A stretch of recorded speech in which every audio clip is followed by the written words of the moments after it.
आज मैं बताने जा रही हूँ फुल्का रोटी के लिए आटा गूँथने का सही तरीका।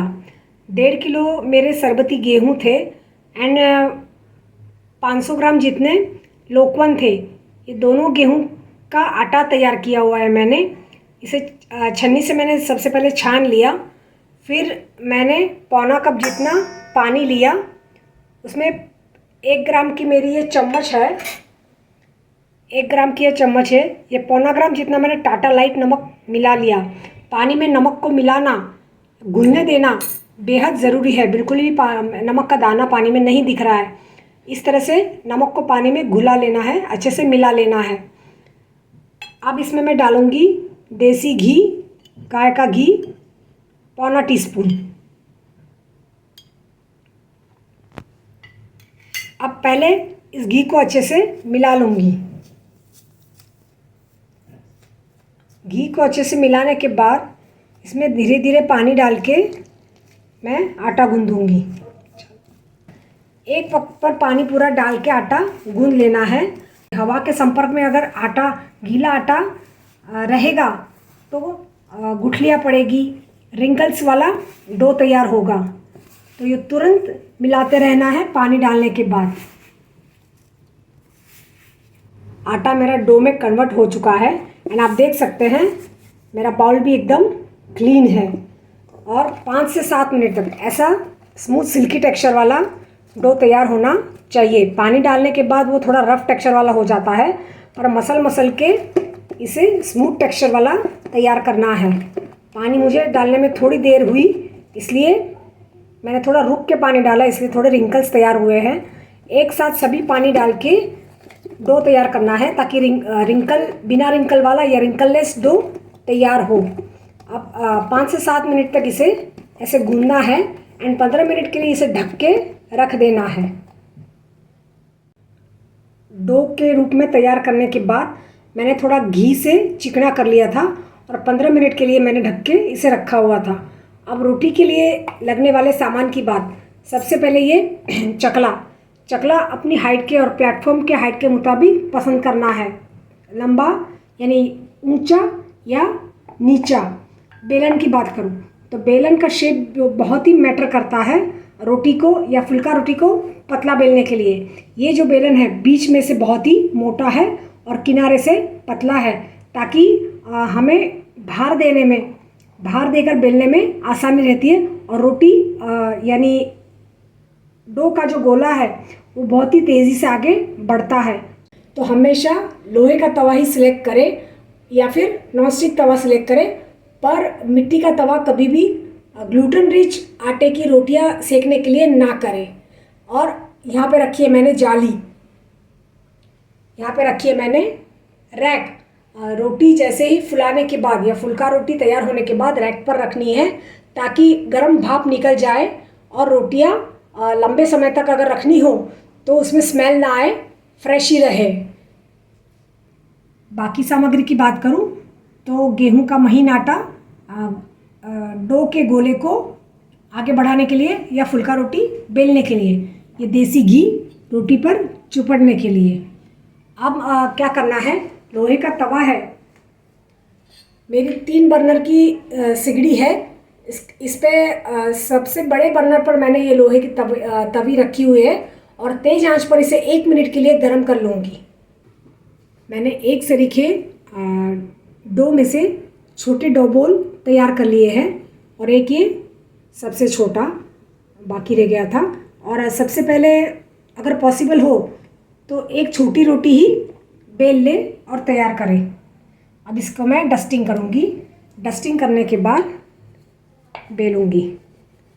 अब वापस इसे डस्टिंग करनी है। गोले को डस्टिंग करने के बाद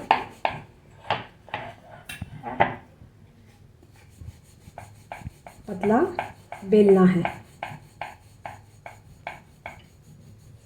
अब इसे मैंने तभी जो 1 मिनट के लिए तेज़ आंच पर गर्म की थी, तेज़ आंच पर ही पहली रोटी सेकनी है, आंच धीमी नहीं करनी है, ताकि टेम्परेचर बैलेंस रहे। और रोटी सिक रही है, तब तक मैंने दूसरा गोला ले लिया है और डस्टिंग करके इसे बढ़ा रही हूँ। आप देख सकते हैं कितनी आसानी से गोला आगे बढ़ रहा है। हमारा डो तैयार करने का तरीका एकदम परफेक्ट था। ये रोटी, एक रोटी जब तक सिकती है तब तक दूसरी रोटी तैयार हो जानी चाहिए। इस तरह का डो तैयार करना है या आटा लगाते समय इसका ध्यान रखना है। देख सकते हैं रोटी पर बबल्स आ गए हैं।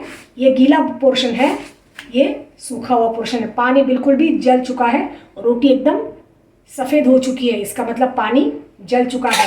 15 से 20 सेकंड के लिए आगे की साइड एंड पीछे की साइड दोनों साइड को सेक के पानी जलाना है। अब इसे क्या करना है, 15 सेकंड के बाद आप देख सकते हो सफ़ेद हो चुकी है। थोड़ी देर है, अब इसे हम आंच पर रखेंगे। कोई कोई ऐसी हो सकती है रोटी फट जाती है, पर कोई बात नहीं। अगर ऐसा लगे तो और थोड़ा पानी डालकर आधा से 1 टेबलस्पून जितना पानी ज़्यादा ऐड करके डो को थोड़ा स्मूथ कर सकते हैं। दूसरी रोटी को भी बहुत धीमी आंच पर नहीं सीखनी है, मीडियम तेज आंच पर सीखनी है। देखो बबल्स आने लग गए हैं। अब इसे मैं पलटाऊंगी। पानी जल चुका है, ये पानी जला नहीं है, इसकी ये निशानी है। पानी जलना बहुत ज़रूरी है।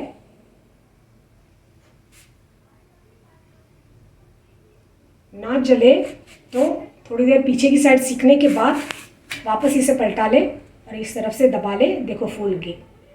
अब इसे वापस पलटाऊंगी और इसे अब मैं आंच पर डालूंगी। बहुत ही बढ़िया फूल रही है रोटी, फुल्का रोटी देखो। अब इसे मैं आंच पर रखूंगी और गर्म भाप निकलने के बाद इस पर घी छिड़कूंगी। तब तक मैं दूसरी रोटी बेल लेती हूँ। आज वीडियो बनाने की वजह से थोड़ी लेट हो रही है। जब तक एक रोटी सीखती हो तब तक दूसरी रोटी हमारी बेल जानी चाहिए। डो इस तरह का तैयार करना है। रोटी अच्छे से दोनों तरफ से वाइट हो चुकी है, मतलब पानी जल चुका है। अब करारी रोटी सेकने का तरीका, एक बार ऐसे रोटी फुलाने के बाद, एक बार ऐसे रोटी फूल जाए, पीछे से भी थोड़ी देर सिकने देनी है, एक 5-7 सेकंड के लिए। बाद में इसे तवे पर ही तेज आंच पर रखनी है। रोटी फुलाते समय आंच तेज़ होनी बहुत ज़रूरी है, इतना ध्यान रखें। और करारी करने के लिए आंच धीमी कर दे और धीमी आंच पर इसे करारी होने के लिए 8 से 10 सेकंड के लिए रखने देनी है। ये देखो करारी हो रही है। और भी ज़्यादा करारी चाहिए तो और थोड़ी देर रखनी है। ऑलमोस्ट 10-12 सेकंड के लिए रखनी है। हो चुकी है, अच्छी सी करारी हो रही है, मस्त हो गई है। दूसरी तरफ से भी करारी चाहिए तो साइड पलट के दूसरी तरफ भी 10 से 12 सेकंड के लिए करारी करनी है। रोटी जो रैक पर रखी थी उसकी गर्म भाप निकल चुकी है। अब घी लगाने का तरीका यह होता है कि किनारे से पहले स्टार्ट करें घी लगाना और बाद में सेंटर में आए, क्योंकि रोटियां हमेशा किनारे से पहले सूखनी शुरू हो जाती है। तो यह है घी चुपड़ने का सही तरीका। रोटियां सेक लेने के बाद मैंने ऐसे थप्पी रैक पर ही की है। गर्म भाप पूरी तरह से निकल जाए, यानी ऑलमोस्ट आधा घंटे के बाद इसे स्टील के डिब्बे में रखनी है। गर्म भाप निकलनी बेहद ज़रूरी है। गर्म भाप निकलेगी तो रोटी लंबे समय तक अच्छी रहेगी, स्मेल नहीं करेगी। तो यह थी रोटी को स्टोर करने का तरीका। कुरकुरी फूली हुई फुल्का रोटी, फर्स्ट क्लास रोटी। Thank you.